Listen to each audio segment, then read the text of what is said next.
Halo pemirsa, salam sehat untuk kita semua. Jumpa lagi bersama saya Feza Aditya dalam program Teras Negeri. Program Teras Negeri ini dapat Anda saksikan di kanal YouTube Tempo.co. Tamu kita hari ini adalah Bupati Tanah Tidung, Bapak Ibrahim Ali. Assalamualaikum Bapak, apa kabar? Waalaikumsalam warahmatullahi Semoga sehat wabarakatuh. selalu ya Pak ya. Ini luar Alhamdulillah Mas biasa, Reza gagah sekali, sehat. tampan sekali ini datang ke kantor Tempo, luar biasa. Ya harus gagah harus tampan dong. Diundang khusus sama Mas Reza di Luar podcast yang biasa. luar biasa. Terima kasih banyak, Bapak. Terima Siap. kasih banyak. Oke. Sebelum kita mulai perbincangan, saya akan membacakan sekilas dari profil Bapak Ibrahim Ali. Bapak Ibrahim Ali lahir pada 23 Juni 1981. Beliau dilantik menjadi Bupati Tanah Tidung pada 26 Februari 2021. Sebelum menjadi Bupati Tanah Tidung, Bapak Ibrahim Ali adalah anggota Dewan Perwakilan Rakyat Daerah Kabupaten Tanah Tidung selama 2 periode sejak 2014.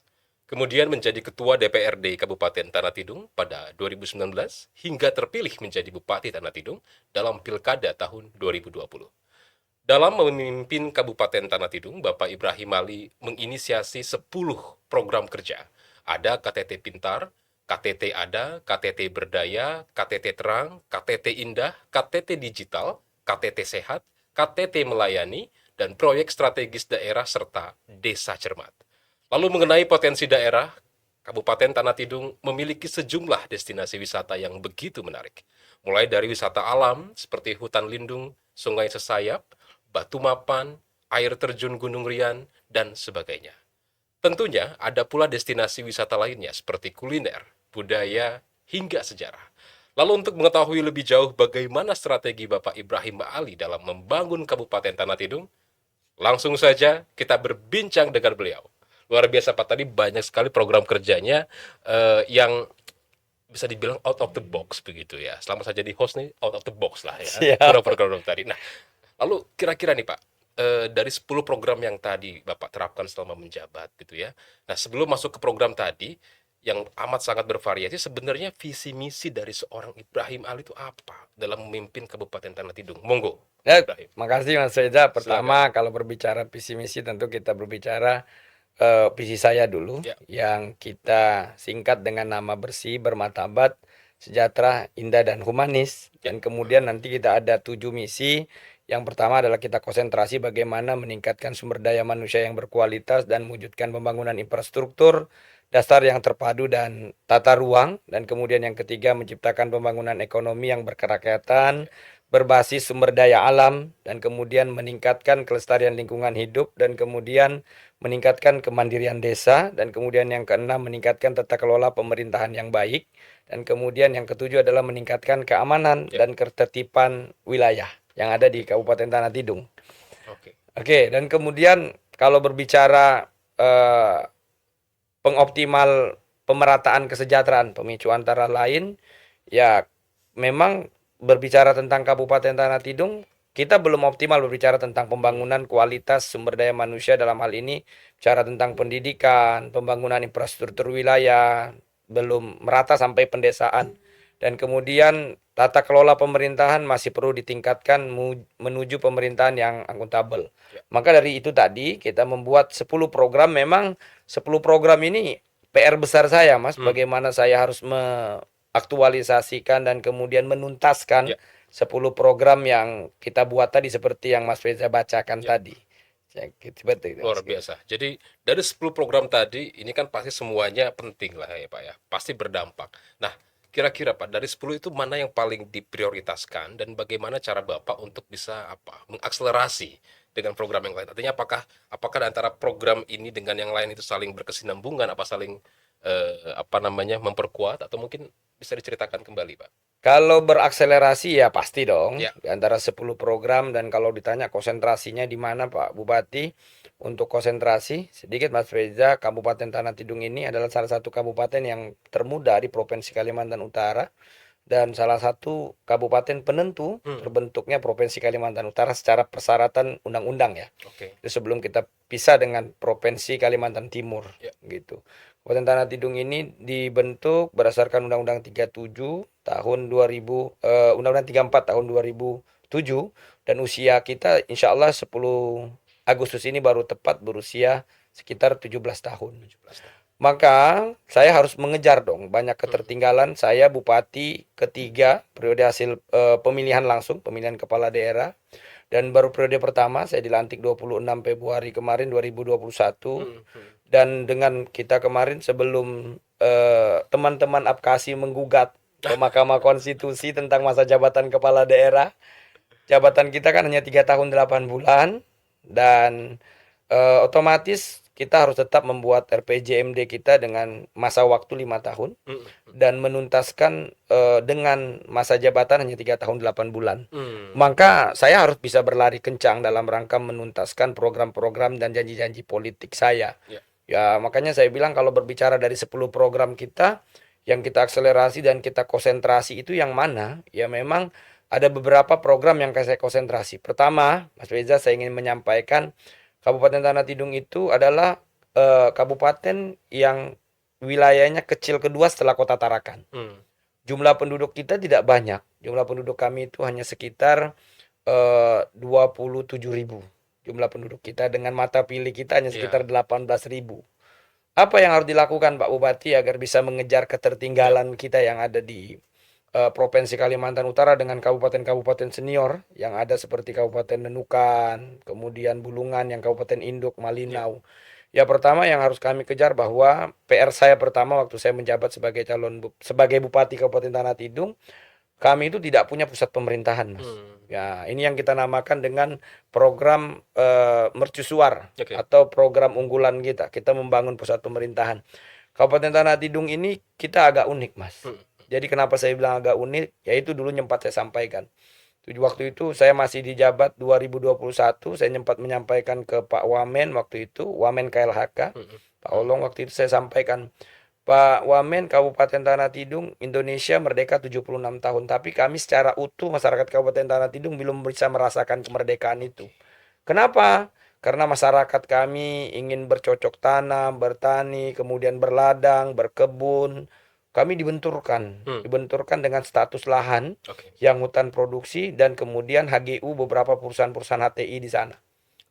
Dan mereka juga tidak maksimal dalam penggarapan HGU mereka. Tapi di satu sisi, di secara keabsahan legal standing masyarakat saya tidak bisa apa-apa. Akhirnya terjadi benturan dan lain. Termasuk pemerintah daerah Kabupaten Tanah Tidung ingin membangun pusat pemerintahan, kita juga tidak bisa membangun pusat pemerintahan. Kenapa? Karena status lahannya juga HGU, perusahaan HTI dan HPH. Nah itulah kemarin pada saat saya dilantik, PR saya pertama adalah saya ingin membangun pusat pemerintahan yang saya namakan Project Mercusuar saya di pusat pemerintahan. Tapi saya kepengen pusat pemerintahan itu saya bangun di atas lahan murni barang milik daerah. Dan alhamdulillah hasil kerja keras saya dibantu dengan teman-teman aparatur pemerintah yang ada di Kabupaten Tanah Tidung, didukung oleh semua stakeholder masyarakat, tokoh masyarakat, kepala desa, tokoh adat, dan saya audensi dengan Ibu Menteri dan kemudian kita gerilya, Mas. Dan kemudian kita didukung oleh Pak Gubernur dan alhamdulillah Kabupaten Tanah Tidung hari ini memiliki lahan yang izin lahannya itu izin Adindo di Adendum sebesar 404,32 hektar. Dan sekarang itu yang kita bangun kantor bupati dan kantor DPR. Alhamdulillah. Dulu biasanya kita bangun statusnya izin pinjam pakai kawasan hutan. Ini yang saya bilang, Indonesia merdeka 76 tahun, tapi sesungguhnya kemerdekaan itu tidak dirasakan oleh seluruh rakyat Indonesia. Kira-kira seperti itu. Oke, jadi sebenarnya selain mengakselerasi, Bapak ini juga berhasil mentransformasi. Jadi ada gebrakan-gebrakan yang akhirnya tadi selama 76 tahun, akhirnya Pak Ibrahim Ali bisa membuat masyarakat Tanah Tidung ini berhasil lah ibaratnya, merasakan lah kemerdekaan yang dalam tanda kutip sesungguhnya. Nah, luar biasa. Ini luar biasa sekali pemirsa. Nah, saya ingin beralih ke isu kesehatan sedikit ya Pak ya. Pemerintah pusat ini kan telah mengamanatkan agar pemerintah daerah untuk fokus menekan angka stunting atau TENKES. Lalu apa saja yang mungkin atau program kerja yang telah dilakukan oleh Bapak di Kabupaten Tanah Tidung ini untuk menekan angka stunting atau TENKES, Pak? Monggo, silakan. Makasih, gini, ini berbicara masalah stunting, saya juga kaget pertama. Kenapa, waktu Pak? di tahun 2021 ada metode survei atau pendataan yang berbeda dengan kita. Kita pada saat itu kita berbicara tentang masalah prevalensi stunting. Kita turun dengan menggunakan data kita dari data-data yang kita ambil dari posyandu-posyandu yang ada. Hmm. Ternyata waktu kita rapat dan disampaikan berdasarkan data kesehatan SSKI, disampaikan ke kita bahwa perkiraan kita waktu itu stunting kita 22,8%. Ternyata begitu datang berdasarkan data stunting yang disampaikan oleh Kementerian Kesehatan, Kabupaten Tanah Tidung itu termasuk paling tinggi di Provinsi Kalimantan Utara. Oh. Di tahun 2022, data stunting kita itu 30,7%. Oh. Tertinggi di Kalimantan Utara. Oke. Saya sempat stres waktu itu Mas Beja. Hmm. Penduduk kita sedikit, kok angka stunting kita bisa tinggi. Ini apa nih penyebabnya? Ya kan, ya tentunya kan kita penyebab karena salah satu penyebabnya pernikahan dini, kemudian gaya hidup ibu-ibu hamil tidak sehat, gizi, Pola hidup makanan, ya, Pak, dan ya. pola hidup lah. Begitu, dan akhirnya kita terus giat, kita bekerja bersama dan kita dibantu, kita gerakkan semua, mulai dari PKK-nya dan kemudian ibu-ibu posyandunya, dan kemudian saya membuat peraturan Bupati nomor 1 2022 tentang pencegahan stunting. Dan kemudian saya turunkan dengan surat edaran nomor 050 2022, dan kemudian setelah itu kita kerja keras terus. Saya genjot terus, saya turun terus, saya kebantu kebetulan juga Ibu Ketua Tim Penggerak PKK, istri saya sendiri, giat juga dengan kegiatan, kita turun, kita jor-joran Mas berbicaranya waktu itu, karena kami juga punya anggaran desa yang cukup besar. Jadi kita punya gerakan minum susu, dan kemudian kita turun, kita sampaikan, berikan edukasi bagaimana hidup sehat dan lain-lain dan lain-lain. Dan alhamdulillah kemarin kita dapat penghargaan dari Provinsi Kalimantan Utara dari 30,7% di 2022, dan kita salah satu kabupaten tertinggi yang bisa menekan atau menurunkan angka stunting seprovinsi Kalimantan Utara. Sekarang kita peringkat kedua, ya yang terendah setelah Kota Tarakan. Gitu dia. Luar biasa. Jadi dibalik keadaan itu Dibalik. oleh seorang Ibrahim Ali. Yang penting serius saja mau melakukan dan itu. Giat tadi. Ya, fokus dan dengan program-program tadi untuk bisa menekan angka stunting. Nah, baik Pak, tadi kita udah bicara stunting, keberhasilan Bapak di sana. Lalu kemudian kita akan membahas sedikit terkait dengan infrastruktur nih. Apa sebetulnya atau mungkin bagaimana Bapak mendorong nih Pak perbaikan dalam memenuhi kebutuhan infrastruktur ya bagi masyarakat? Mungkin kita mulai dari kesediaan listrik atau jalan, ya pastilah ya, air bersih dan lain sebagainya. Apa nih Pak kira-kira strategi dari tangan dingin seorang Ibrahim Ali? Kan berbicara tentang infrastruktur ini kan tidak lepas dari pelayanan dasar Mas. Jadi Kabupaten Tanah Tidung itu ada 32 desa dan 5 kecamatan. Dan saya berpikir sebenarnya tidak susah mengelola Kabupaten Tanah Tidung dengan sumber daya alam dan APBD yang cukup besar. Cuman saya itu kan dihadapkan dengan sumber daya manusia. Maka di dalam misi saya yang pertama bagaimana meningkatkan sumber daya manusia yang berkualitas. Itu dulu yang PR saya. Karena saya berpikir bahwa investasi untuk pendidikan itu memang investasi yang tidak akan kita lihat dalam waktu yang pendek, 5 tahun, 10 tahun, tapi mungkin di jangka panjang nanti bisa akan kita lihat. Mungkin kami sudah tidak menjabat di sana, tapi insya Allah kami akan menghasilkan generasi-generasi emas di masa yang akan datang. Ya kan seperti itu. Nah, kalau berbicara tentang apa saja langkah-langkah konkret Pak Bupati yang dilakukan, berbicara tentang pelayanan dasar, infrastruktur, bagaimana penanganan tentang air, listrik, dan lain-lain. Di masa kepemimpinan saya Mas, di masa kepemimpinan saya waktu itu pada saat itu tepat 14 tahun Kabupaten Tanah Tidung. Setelah periode 2 kali periode, memang PR kita besar kita adalah menuntaskan ada beberapa daerah kita yang masih blank spot. Jadi dari 32 desa kita itu hampir rata-rata hampir 60% kita tidak punya signal. Yaitu daerah-daerah blank spot. Nah, itu PR pertama, saya audiensi dengan Kominfo, saya audiensi dengan beberapa vendor-vendor yang memang bergerak di telekomunikasi, dan kemudian alhamdulillah sekarang dari 32 desa Kabupaten Tanah Tidung itu sudah tidak ada lagi yang blank spot. Itu PR 1. Kemudian pada saat saya dilantik 2021 itu ada dari 32 desa ada 6 desa, 7 desa, bahkan 8 desa yang belum teraliri listrik sama sekali. Ada desa di ujung kampung kita Mas ada 32 desa 5 kecamatan. Di Kecamatan Tanah Lia ada satu desa yang paling jauh di Hmm. ujung sana Hmm. yang memang aksesnya adalah hutan. Kita harus Oke. membelah hutan. Di sana ada yang namanya Desa Tengku Dacing. Itu di sana dulu kalau guyonan kita, kalau teman-teman PNS kalau dinota dinaskan di sana nggak berani dia masuk sana. Saking terpencilnya apa Saking bagaimana? terpencil. Oke. Nggak Oke. ada signal Nggak HP, ada listrik nggak mungkin. ada listrik gitu. Itu jadi PR saya. Dan saya harus berpikir keras bagaimana menuntaskan ini.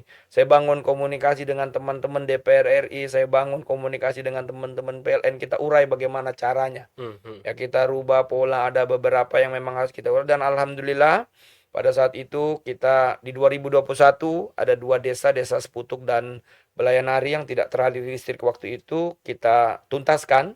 Kemudian di 2022 Desa Bebatu dan Bandan Bikis yang tidak teraliri listrik waktu itu kita tuntaskan. Di penghujung 2023 kita tuntaskan daerah Tengku Dacing yang hampir 16 tahun tidak punya listrik, tidak Hmm. punya jaringan telekomunikasi.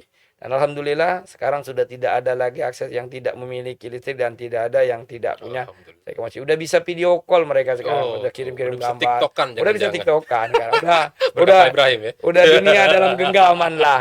Ya itu Paten. bukan hanya berkat kita tapi karena Ya. memang kerja keras semua teman-teman. Ya. Karena itu saya bilang tadi Mas, saya berpikir Kabupaten Tanah Tidung itu insya Allah kalau kita memang serius Hmm. dan kita mau dan kemudian saya didukung, ya alhamdulillah saya didukung oleh semua masyarakat saya lah, Ya. termasuk kepala desa, peraturan ke desa saya. Dan alhamdulillah Kabupaten Tanah Tidung sekarang itu sudah bisa menjadi yang terbaik. Prestasi-prestasi bahkan tingkat nasional kita bisa dapat di Kabupaten Tanah Tidung.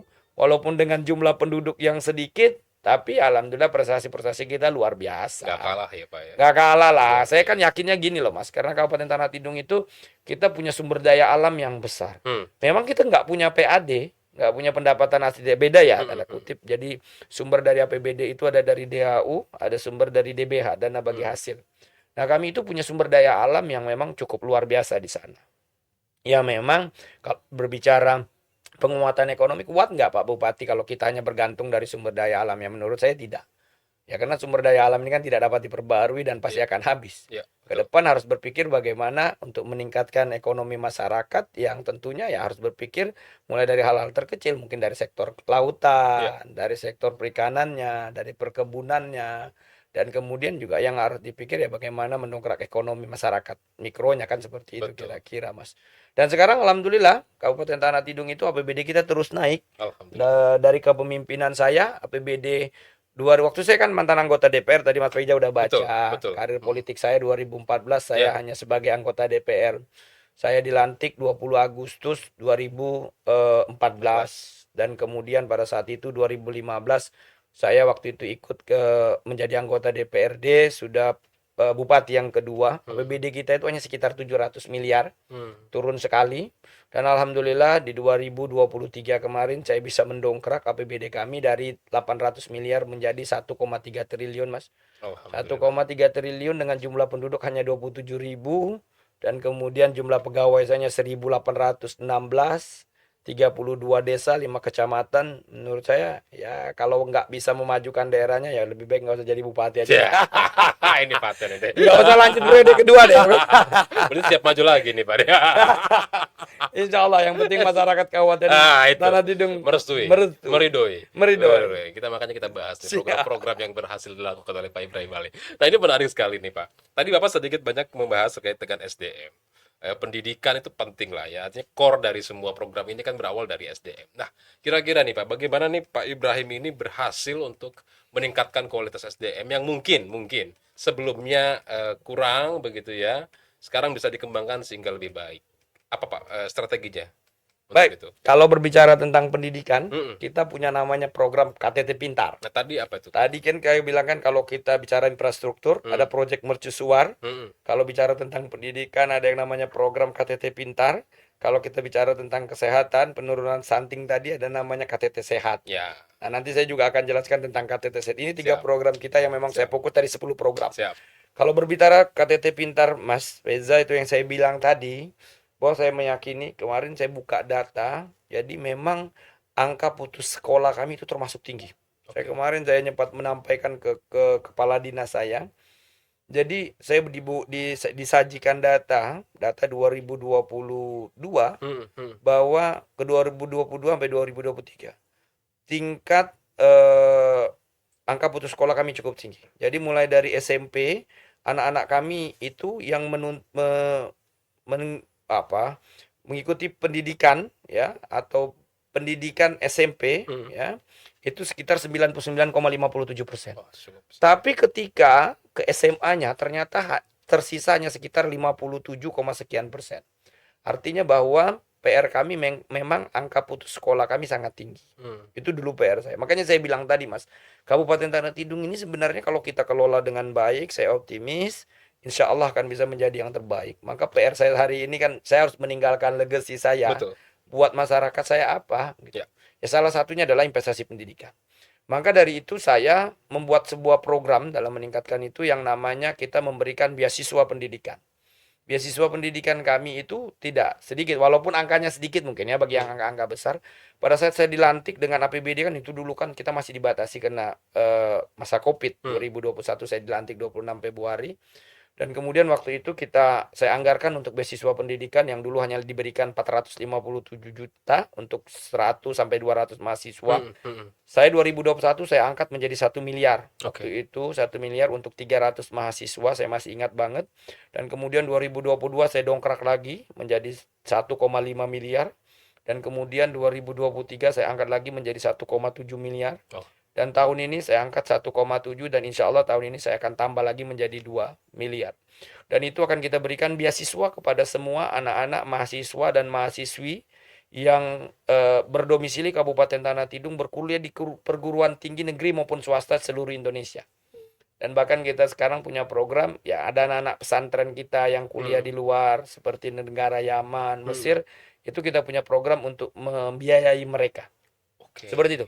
Dan bahkan kita membiayai anak-anak yang kuliah di Fakultas Kedokteran. Jadi Hmm. kita berikan mereka 1 tahunnya dari beasiswa pendidikan kita berikan itu sekitar 10 juta 1 tahun. Hmm. Wah itu udah cukup besar Mas. Iya. Iya Iya, kan? iya, iya, iya. Iya. Luar biasa Mas itu. Beja ya udah masih luar biasa Seja. Dan kemudian yang paling uniknya kita gini. Kalau saya berpikir karena saya dulu mantan ya aktivis dah gitu. Dan saya waktu saya masih jadi DPR saya sering ngumpul lah dengan Hmm. anak-anak Ya, mahasiswa. ya. Kita Sharing-sharing paham, lah. sharing-sharing lah. Kadang kan notabene kami ini kan orang-orang tua kami ini kan nelayan, Hmm. orang tua-tua kami petani.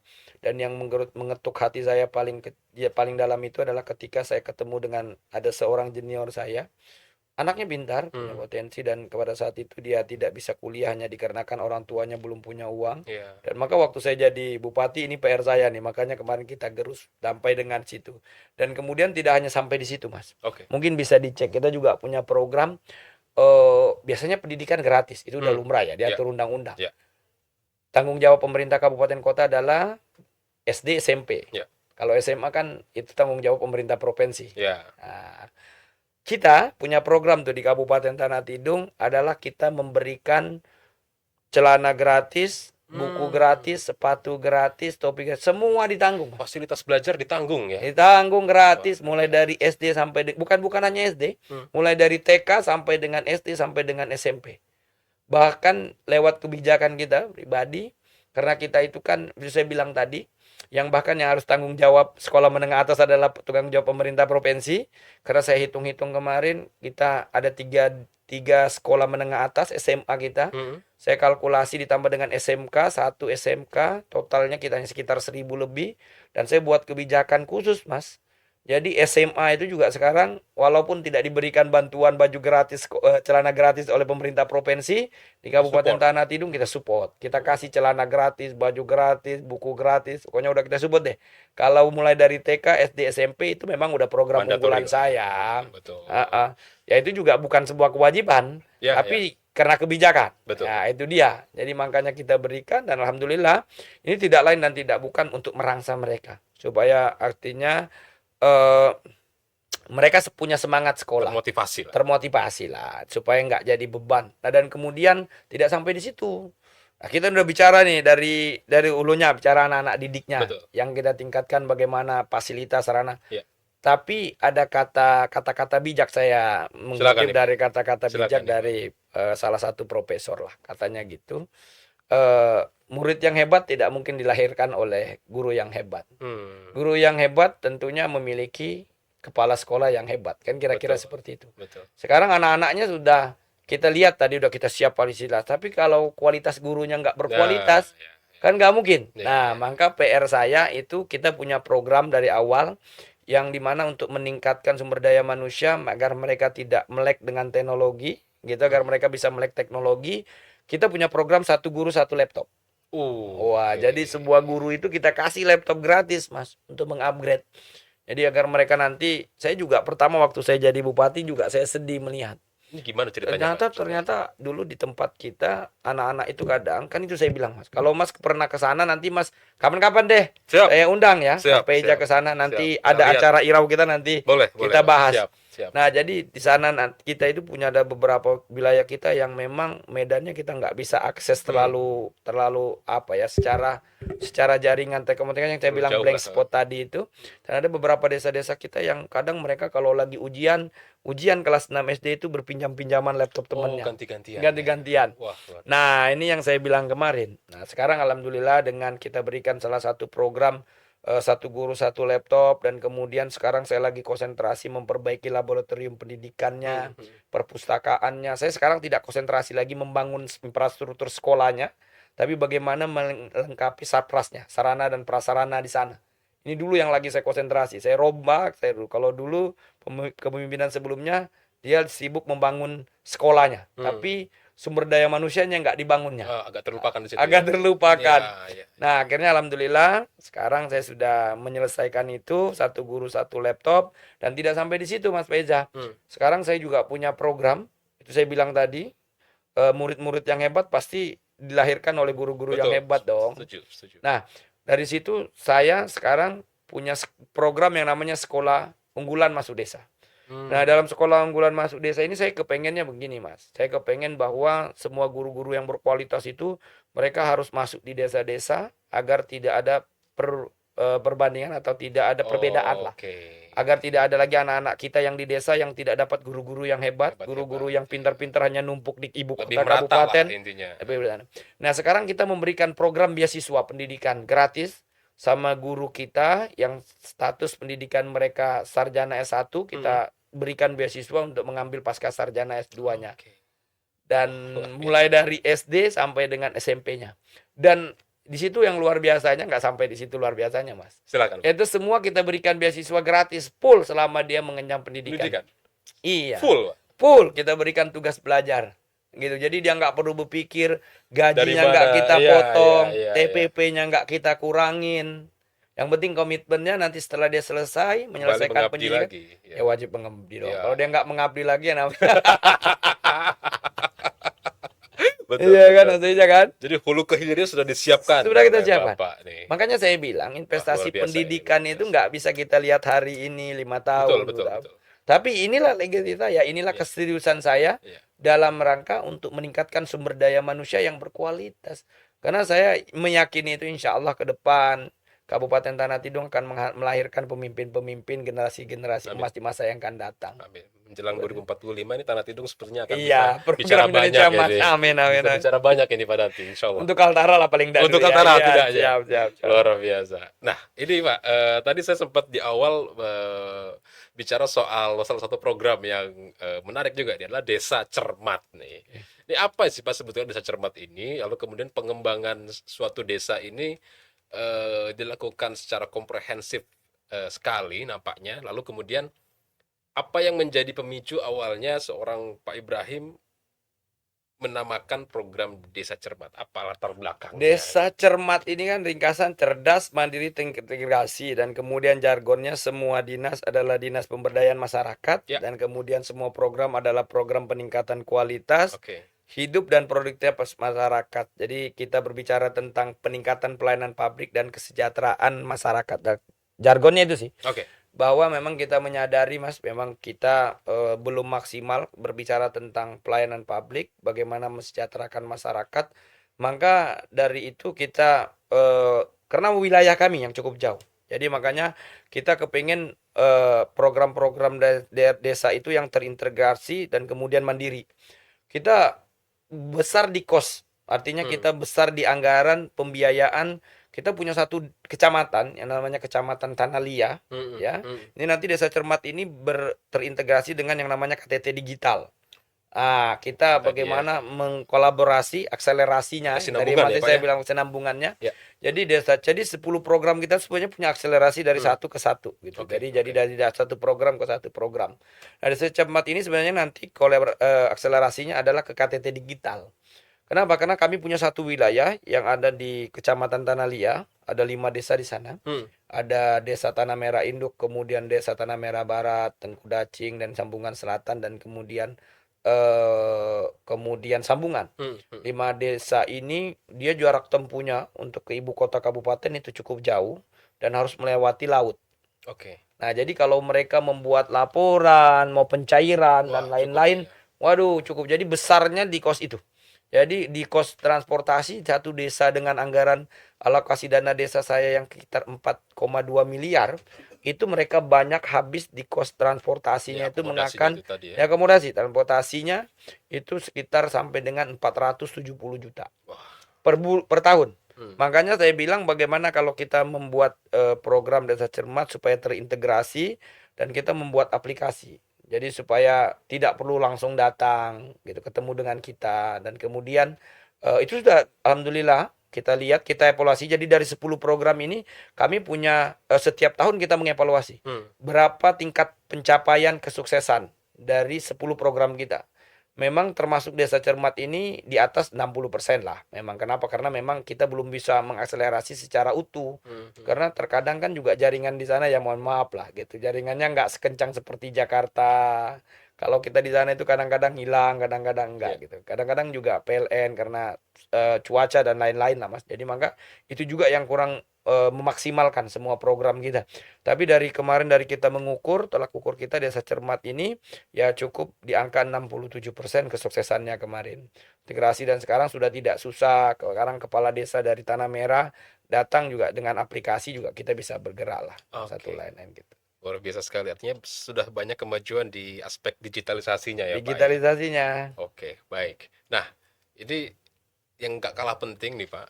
Kita sedikit banyak bicara soal perekonomian dan pemberdayaan ekonomi masyarakat ya. Mungkin ini nanti sedikit banyak akan kita jelaskan juga apa yang sudah di showcase di sini gitu ya. Ada kerajinan mungkin batik dan lain sebagainya. Nah, silakan Pak, apa yang bisa diceritakan dari potensi perekonomian atau ekonomi kreatif yang ada di Tanah Tidung? Baik, kalau berbicara tentang apa nih ekonomi kreatif UMKM yang kita lakukan nih. Ini apa Pak? Boleh dijelasin Pak? Ini batik Mas, ini batik. Hmm, Alhamdulillah, saya gini. Dulu Kabupaten Tanah Tidung itu, kita Provinsi Kalimantan Utara lah. Dulu kita ya, mengakui Provinsi Kalimantan Utara itu yang sangat bagus batiknya itu ada kabupaten tetangga saya, ya, Kabupaten Malinau. betul. Dia punya batik sangat bagus pada saat itu. Hari ini saya pakai batik. Ini batik dari hasil UMKM kita. Ini salah satu Lokal nih Pak ya? lokal Luar dong. biasa. Bangga buatan lokal. Pasti. Harus itu. Harus. Harus itu. Jadi saya waktu itu salah satu saya berpikir Mas. Jadi dulu didominasi satu pengrajin saja. Setelah itu saya komunikasi dengan Kadis Disperindak saya panggil, kumpul dong, kita buat pelatihan. Ada beberapa yang lolos seleksi dan kemudian ada 5 pembatik yang lulus seleksi pada saat itu. Kita kirim ke balai besar, balai kerja, rumah besar, balai besar di Yogyakarta untuk pengrajin batik, dan kita kirim dia di sana selama 1 bulan lebih dengan anggaran tidak sedikit, hampir kurang lebih 500 juta kita kan. Dan setelah mereka pulang, mereka sudah alhamdulillah punya ilmu dan mereka bisa membedakan mana kualitas kain yang bagus dan Oke. kemudian cetakan yang bagus dan dengan desain motif-motif daerah, dan inilah hasil karya-karya mereka, dan alhamdulillah udah bisa bersaing lah gitu. Dan ini yang Oke. menjadi produk andalan kita. Dan tidak hanya sampai di situ, dalam menghidupkan UMKM saya harus menjadi role modelnya sendiri Betul, Mas. harus jadi Saya brand pakai ambassador-nya iya juga dong. Iya. Kalau Pak Bupati yang pakai kan, itu karya saya kayak dia kan. Terus itu. Nanti Mas Faiz kalau ke KTT harus pakai nanti. Oh, siap, siap, Pak. Ya. Siap. Nanti kita podcast di sana. Oh, Nanti menarik. ada Irawan Menarik nanti. Menarik itu. Nanti kan ada pesta rakyat kita nanti Mas. Boleh, boleh, Nah, Pak. nanti Boleh. tapi nggak boleh pakai baju ini, udah Boleh, pakai nanti baju kan saya KTT. ganti lah. Pakai ini juga nanti. Pakai sekali. sesingal. Sesingal juga namanya itu. Jadi ini mengurus UMKM Iya, iya. kita yang kita gerakkan, dan kemudian kita Ini juga, ada apa lagi, Pak? kita juga punya Makanan khas. karena memang Kabupaten Tanah Tidung itu kita di daerah pesisir pantai, Oke. pantai, Oke. otomatis penghasilan kita adalah sumber daya alam kita, yaitu dari laut. Dan Oh, kemudian ini ada udang yang biasanya kalau kita dengan tangkap tradisional, katanya biasanya dengan menggunakan tangkap bubu yang kami tangkap bilang bubu ya tugu. biasanya. Dan ini udang asli dari Kabupaten Tanah Tidung nih, daerah dari Kecamatan Tanah Lia. Udang kering ini nyaman nih Mas. Oh, Udang kering. Ini udang oke. kering, dikeringin, udang, kemudian dikeringin, dijemur dan kemudian dihancurkan. Dia punya kulit udah bersih. Dan ini jadi ini. Ini enak nih, hanya ada di Kabupaten Tanah Tidung, Ini di jadi Provinsi Kalimantan. khusus. Iya, terus Kabupaten Tanah Ya. Tidung. Dan kemudian kita juga punya, karena kita punya sumber daya alam hutan kita yang berlimpah, dan ini Madu juga hutan madu ini. hutan kita. Ini madu yang dapat dibawa pulang, Mas. Bukan yang nggak bisa dibawa pulang. Oh, Kalau yang satu nggak oke. bisa dibawa pulang. Dan bisa dibotolin ya. Itu nggak bisa. Guyon Mas Eja. Sama-sama Pak, kita santai.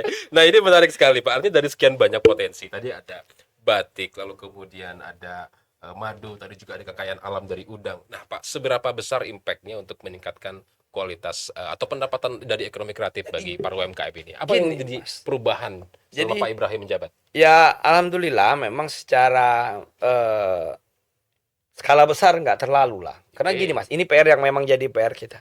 Saya sering bilang, Pak Bupati, kenapa kita nggak konsentrasi? Kenapa ekonomi kita nggak terlalu berdengkrak secara signifikan? Memang pertumbuhan ekonomi kami di 2023 kalau tidak salah pertumbuhan ekonomi tertinggi di Provinsi Kalimantan Hmm. Utara. Tapi memang dengan jumlah penduduk kita yang sedikit. Itu Hmm. PR sebenarnya, Mas. Ya, ya, Beda dengan Jawa. Jawa memang dengan selain apa struktur daerah bukan, maksud saya wilayahnya, ya. yang dari satu amparan, satu kabupaten dengan jumlah penduduk jutaan, Oh iya, ekonominya kepadatannya lah. terdekat, kepadatan penduduk, otomatis itu bisa mendongkrak ekonomi secara Ya. signifikan. Nah, kalau di wilayah saya, Mas, itu yang menopang perekonomiannya itu memang masih bersumber dari APBD kita, Hmm. dari gaji-gaji pegawai. Jadi yang mendongkrak itu setelah saya pelajari, kita contoh saja, kalau ASN sudah lambat gajinya, PNS kita, Hmm. kan gaji PNS itu kan biasa di tanggal 1, 2, 3, 4, 5 gaji pokok Hmm. mereka. Hmm. Nanti TPP, tunjangan tambahan penghasilan pegawai itu biasanya di tanggal 20. Hmm. Kalau itu sudah kita tunda-tunda, jarang kita kasih, itu Udah mulai berdampak terlihat dengan itu ya. ekonomi kecil kita. Market udah mulai Market, terasa ya. iya. Dan kemudian makanya saya bilang kalau Pak Bupati sampai di mana nih untuk mendongkrak Iya, UMKM? iya. Ya lumayan mendongkrak, tapi secara signifikan nggak bisa terlalu diharapkan. Ya, Gitu. ya, ya, ya. Maka memang Bertahap ini lah. PR bertahap lah. Ini Hmm. PR kita. Kenapa? Saya juga mempromosikan nih Mas, sampai ke teman-teman, ke perusahaan-perusahaan wajib memakai produk UMKM Iya, kita. iya. Dan kalau sekarang bahkan di hari di hari Rabu itu kita wajib menggunakan nanti pakaian-pakaian batik. Jadi kita gunakan batik mereka di hari Kamis kita Hmm. wajib menggunakan batik yang produk dari UMKM kita. Oke. Dan kemudian semua pegawai-pegawai bank wajib menggunakan produk batik dari UMKM kita. Ini salah satu langkah terobosan saya untuk Betul, betul. mendongkrak itu. Membangun kesadaran juga. Menunjukkan kesadaran kita. Jadi memang sekarang kita terus mencari solusi dan membangunkan itu.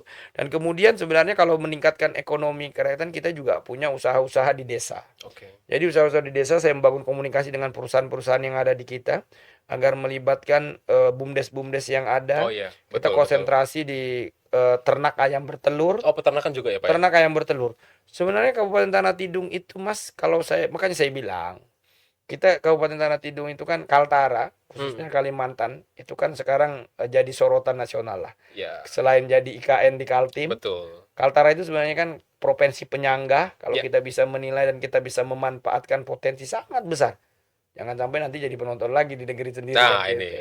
Dan kemudian kedua, Provinsi Kalimantan Utara juga punya PSN, Proyek Strategis Nasional, yaitu Betul. pembangunan KIPI Hmm. atau KIHI, kawasan hijau Indonesia. hilir Indonesia itu, yang sekarang yang lagi giat-giat berprospek. Tentunya mereka kan juga nanti membutuhkan bahan pokok, bahan peternakan, supplier. Artinya apa? Bahwa Kabupaten Tanah Tidung harus bisa menangkap peluang itu. Nah, maka kita konsentrasi nanti bagaimana fokusnya kita nanti konsentrasi di bidang peternakan Hmm. atau kita konsentrasi di bidang pertanian. Oke. Kalimantan itu kan wilayah yang subur, curah hujannya yang terus ada gitu, nggak ada musim kemaraunya, nggak ada musim terlalu panjang, panjang, hujan terlalu nggak panjang, gitu ya. iya. Dan alhamdulillahnya, yaitu saya bilang sumber daya alam kita tanah yang subur, tinggal sumber daya manusianya yang harus kita siapkan. Dan pengelolaannya tentunya. Pengelolaannya, makanya saya bilang kemarin, untuk mengurai menghidupkan ekonomi kita salah satunya itu. Jadi kita selain bicara UMKM, bagaimana berbicara ke depan untuk mendongkrak itu. Salah satunya itu yang program kita adalah bagaimana saya membangun pelabuhan, ya. Jadi kita itu Mas aksesnya Kabupaten Tanah Tidung dari Provinsi Kalimantan Utara, Oke. itu ada 4 kabupaten, kemudian ada Kabupaten Nunukan, itu Oh, ya. terpisah dengan pulau sendiri, Kota Tarakan terpisah dengan pulau sendiri, kemudian kabupaten induk kita ada namanya Kabupaten Bulungan, ibu kota Provinsi Kalimantan Utara, Ya. itu satu daratan dengan Kabupaten Tanah Tidung. Kita satu daratan saja, kemudian Malinau juga satu daratan dengan kita kabupaten. Artinya bisa daerah hub, kita bisa Ya. daerah penghubung. Maka saya berpikirnya kawasan hijau industri ada di Kabupaten Bulungan, kemudian PLTA KN Mentarang ada di Malinau. Kabupaten Tanah Tidung harus dipikirkan dong. Kita harus mengambil momentumnya apa ini untuk Jadi menjadi strategis apa yang kira-kira bisa strategis dioptimalkan? apa? Betul, betul. Nah, makanya saya sekarang lagi genjot terus giat untuk bagaimana ada berdasarkan rencana tata ruang wilayah kita, RT RW kita lagi konsentrasi sekarang membangun pelabuhan pengumpan. Pelabuhan pengumpan ini memang kita nggak Menarik ini, jadi Kak. pelabuhan penampung, itu karena ada Kota Tarakan yang memang betul-betul Di dia situ laut, sentralnya. ya, sentralnya, dan kita pelabuhan pengumpan transit. Jadi Ya. dari Kabupaten Tanah Tidung kita nyuplai Malinau, kita nyuplai Bulungan, dan ini lagi giat-giatnya kita terus melobi di pusat, dan mudah-mudahan insya Allah 2025 kata Pak Menteri kemarin kita ketemu, ya mudah-mudahan ada hilalnya lah, Amin. bangun pelabuhannya, ya itu yang bisa kita lakukan. Dan itu insya Allah akan bisa mendongkrak ekonomi kita secara pesat. Dan saya yakin lah, insya Allah itu akan bisa meningkatkan pendapatan masyarakat yang ada di Kabupaten Tanah Tidung. Jadi itu kira-kira maksudnya. Ini menarik sekali ya Pak. Tadi hampir segala aspek sudah kita kulik lah ya, kita kupas bareng-bareng.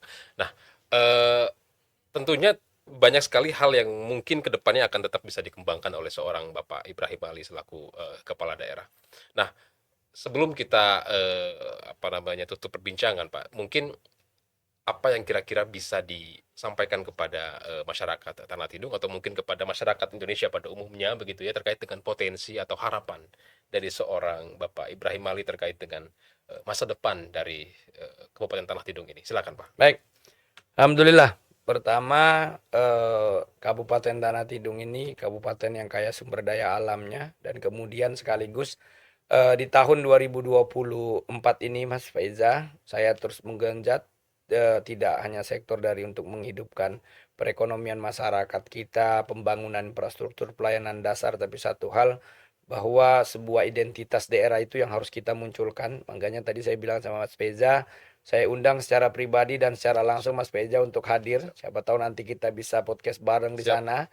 Insya Allah tahun ini kita akan melaksanakan yang namanya Irau, Pesta Rakyat, yang insya Allah akan kita laksanakan di di bulan Agustus Mas Faiza. Agustus ini. Mas Faiza, bulan Agustus insya Allah nanti kita tutup terakhir bertepatan dengan 10 Agustus pas usia 17 tahun Kabupaten Tanah Tidung. Tadi kita diskusi, insya Allah kita akan tampil di tablik-tablik nasional untuk mempromosikan. Di sana kita akan memperkenalkan dari destinasi wisata kita yang ada di Kabupaten Tanah Tidung, khususnya Provinsi Kalimantan Utara.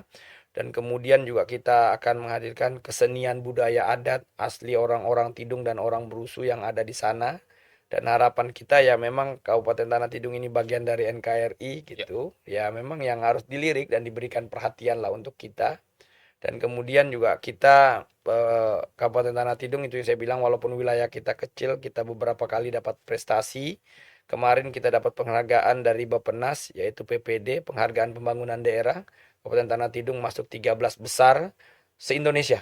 Nah, kemudian kita juga dapat penghargaan juga kemarin kita untuk LPPD kita, dan kemudian kita juga dapat LPPD, kemudian kita dapat masukkan dalam 416 seluruh Indonesia tertinggi Kalimantan Utara atas LPPD Kabupaten Tanah Tidung. Dan kemudian kita juga dapat penghargaan kemarin, kita udah 5 tahun berturut-turut dapat opini WTP.